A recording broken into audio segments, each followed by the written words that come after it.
everyone, and welcome to our show. Welcome to the Loving Compassion podcast with Giselle. Today, we have a very special episode for you. We're speaking with three amazing women who lead Facebook groups in self love, representing over 30,000 individuals. We asked them two questions. Number one, what are the biggest challenges their members face in loving themselves?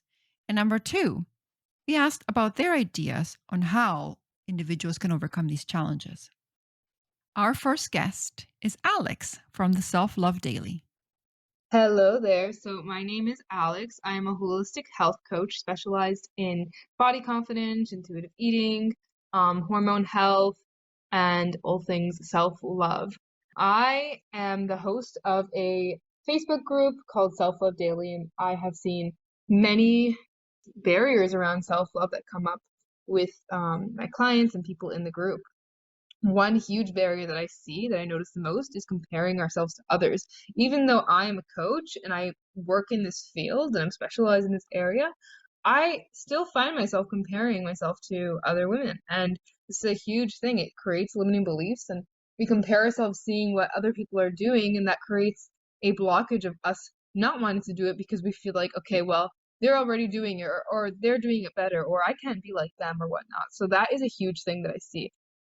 And one way to, I'm going to say actually two ways. One way to bring more self-love into your life is actually showing love to others, because by showing more love to others, we're creating this just gratitude for love. And by showing more gratitude for love itself, for relationships, for the love that we see around us, we then attract more love back to ourselves. And the other thing that we can do is do one form of self-care each day that brings us joy and pleasure.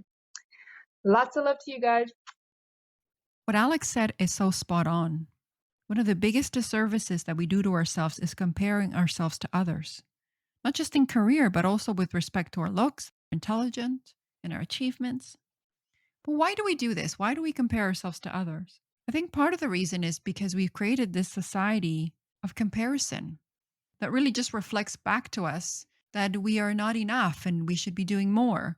Then what happens is we create these habits. We buy into this programming. We don't really have a culture that really reinforces loving ourselves and accepting ourselves just as we are. I love Alex's idea of focusing on gratitude, because where we put our attention is where we put our energy. And the more we focus on positives, the more positive things show up. And finding little things to be grateful for will fill us with the vibration of gratitude. Our second suggestion of focusing on self-care is also very key. I know that when I've had challenging days, when I actually take time out for myself to acknowledge my own emotions and to be with my feelings, I find the past so much quicker, and I'm able to shift away from that suffering and move to ease and grace. So thank you, Alex. Our next insight comes from Clara Wassertein from the Radical Self-Love community. Don't be afraid to make mistakes. It doesn't make you bad. It doesn't make you defective or incompetent. It makes you brave. It makes you be courageous, that you have the courage to try and to mess up and to learn from the mistakes. And then you try again. This is what being human is all about. You have to stop taking mistakes personally, to think that it somehow reflects of who you are. It only reflects good on you, that you are actually one of the few people who are willing to learn, who are willing to change. Most people just too afraid to take a chance. So when you mess up, congratulate yourself. Celebrate that you had the courage to try and the courage to keep learning and growing. When you have a dispute with someone, instead of thinking, oh my God, I'm such an awful person, or I'm so bad at communicating, or whatever it is, think, I am learning. What can I do now to make this better?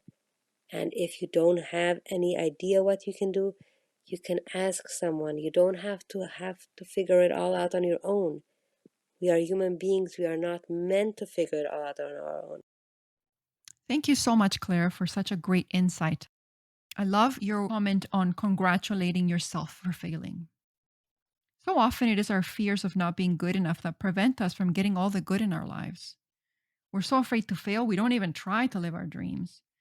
But the most successful people are people that not only try, but they fail and they fail joyfully and they keep going.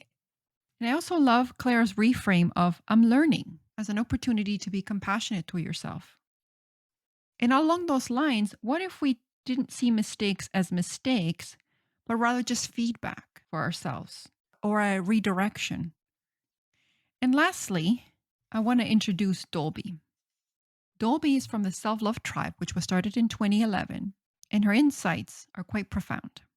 Hi, Dolby. Hi, Giselle.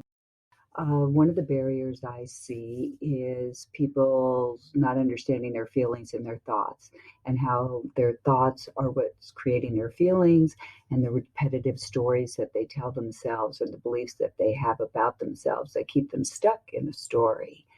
So, one of the other questions that you ask me is how do you overcome the challenge? But you overcome the challenge by changing your mind about how you see yourself and your world. Because truthfully, we can only meet ourselves in the mindset we believe ourselves to be in.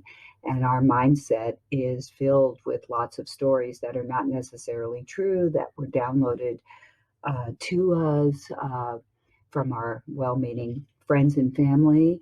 And so we have to start to notice those thoughts. And when we notice them, we can investigate them.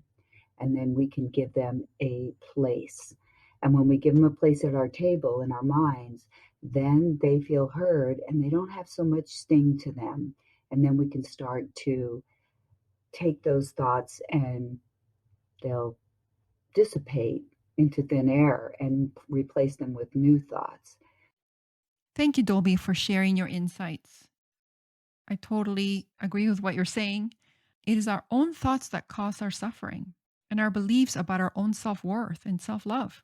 I know in my own work, I share my story of how I was making myself suffer with my own negative and defeatist thinking, and how shifting the voice in my head from the inner critic to a more loving and compassionate voice has helped me live my dreams.